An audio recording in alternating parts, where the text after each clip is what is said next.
Movie roundup में आपका स्वागत है। आज हम एक सच्ची घटना पर आधारित historical romance film a dangerous method का रिकैप कर रहे हैं। आगे स्पॉइलर है, कृपया ध्यान रखें। फिल्म की शुरुआत में हम कुछ लोगों को एक लड़की को जबरदस्ती पकड़कर डॉक्टर के क्लिनिक ले जाते देखते हैं। उस लड़की का नाम सबीना होता है। सबीना एक रशियन लड़की है। हॉस्पिटल में आने के बाद सबीना के कमरे में एक डॉक्टर आता है जिसका नाम कार्ल है। सबीना का केस कार्ल को सौंपा गया था। डॉक्टर सबीना की रिपोर्ट देखता है तो उसे पता चला कि उसे कोई एक बीमारी है जिसकी वजह से वह अपनी भावनाओं को संभाल नहीं पाती। सबीना को अचानक से कभी बहुत ज्यादा गुस्सा आता है तो वो कभी बहुत ज्यादा खुश हो जाती है। कार्ल द टॉकिंग मेथड के जरिए सबीना के बीते हुए कल के बारे में जानने की कोशिश करते हैं। दरअसल ये एक ऐसा मेथड है जिसे कभी भी किसी मरीज पर इस्तेमाल नहीं किया गया था। ये सिर्फ एक थ्योरी थी, लेकिन डॉक्टर कार्ल इस मेथड को सबीना पर आजमाने वाले थे।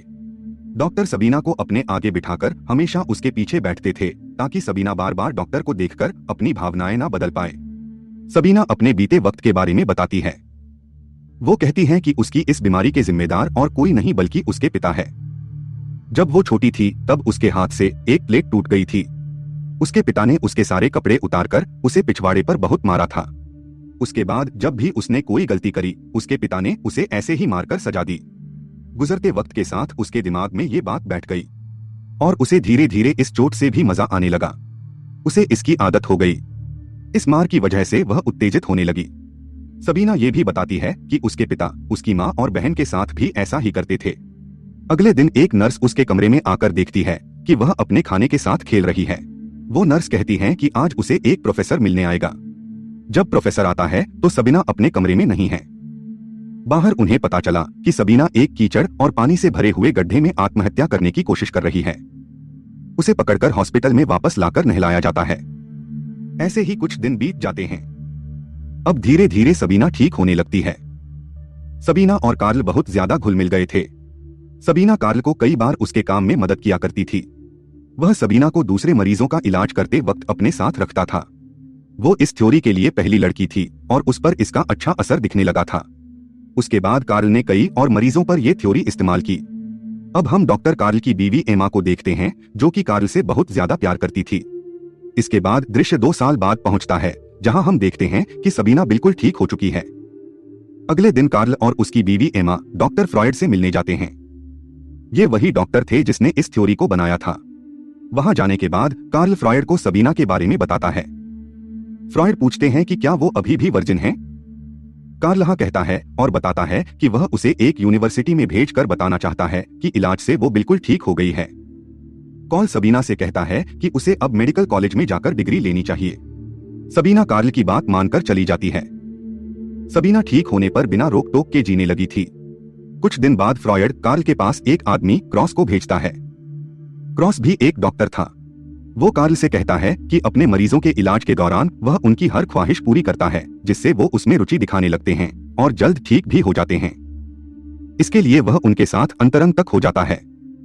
कुछ दिनों बाद सबीना कार्ल से मिलती है और कहती है कि उसकी पढ़ाई में कामुकता है जिसके बारे में वह नहीं जानती।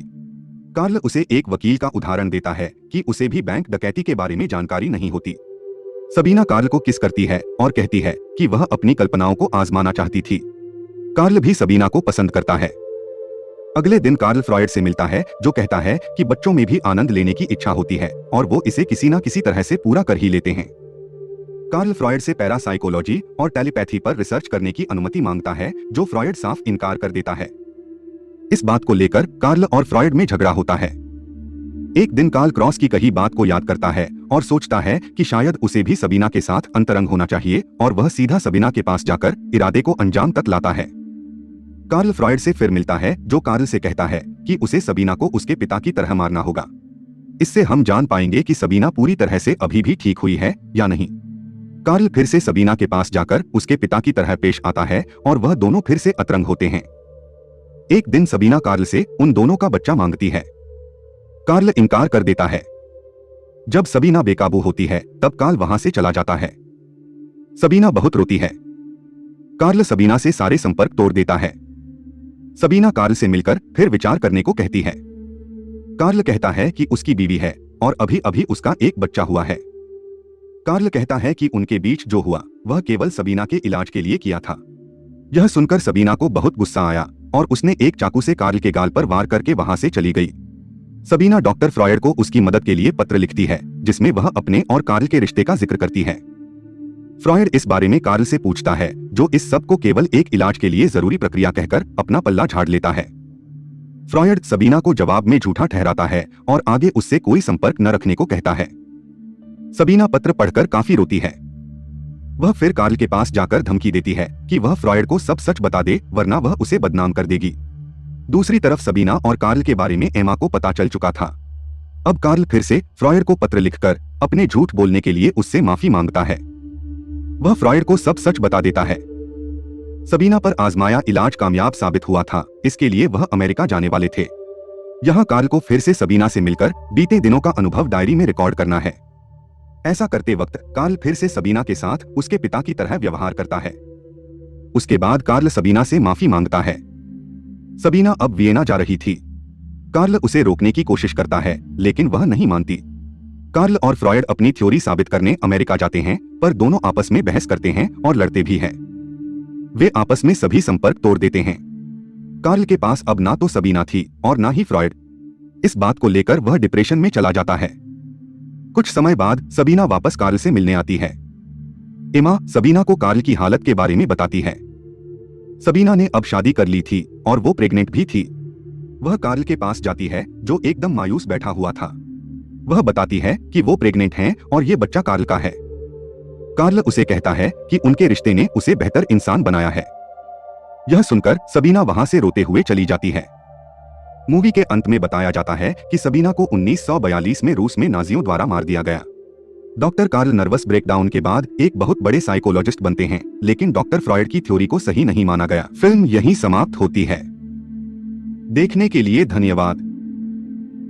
कृपया हमारे चैनल को लाइक, कमेंट, शेयर और सब्सक्राइब करें। जल्दी फिर मिलते हैं।